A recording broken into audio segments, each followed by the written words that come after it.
குருவையும் சந்திரனையும் நம்ம சேர்ந்து பார்க்கணும். ரெண்டுமே சுப கிரகங்கள் தானே, ரெண்டுமே நட்பு கிரகங்கள் தானே. அதே போல் குருங்கிறது என்ன சொல்லுவோம், அறிவோட திரட்சி. இதுவும் அறிவு சம்மந்தப்பட்டது, அறிவுக்கு அளவுப்பட்ட இந்த கற்பனையும் சேர்ந்த ஒரு விஷயம் இல்லையா.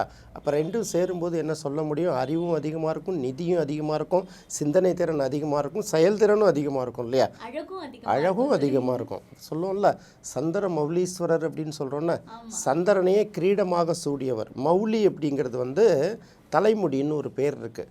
சந்திர மௌலீஸ்வரர் அப்படின்னு சொல்கிறோம்ல, அப்போ சந்திர மௌலீஸ்வரர்னா சந்திரனை கிரீடமாக சூடி இருக்கக்கூடியவர். இதுதான் வேறு ஒன்றும் கணக்கு. அப்போ பார்த்திங்கன்னா ரெண்டும் சேரும்போதே ஒரு அழகு இல்லை. சந்திரனை சேகாரமாக கொண்டவர்கள், சேகரம்னு சொல்கிறோம்ல, சேகரித்தல் அப்படிங்கிற வார்த்தையில் தான் சேகர் அப்படிங்கிறது வருது. குலசேகரன்னா இந்த குலமே சேகரித்திருக்கிறது அப்படின்னு சொல்கிறோம்ல. அப்போ சேகரன்னா நம்ம சேகரித்து வைத்துள்ள பொருள். அப்போ சந்திர சேகரன்னா சந்திரனே தான் சேகரித்து வச்சுருக்கான்னு தானே அர்த்தம். இது எல்லாமே கிட்டத்தட்ட குருவும் சந்திரனும் சேரும்போதே அது யோகம்தான். இந்த யோகத்துலேயும் பார்த்திங்கன்னா நம்ம ஜோதிடத்தில் பார்த்திங்கன்னா தோஷங்களையும் யோகங்கள்னு தான் குறிப்பிட்டிருப்பாங்க. பட் அது மாதிரி எல்லா யோகங்களையும் சில தோஷங்களும் சேர்ந்து தான் வரும்.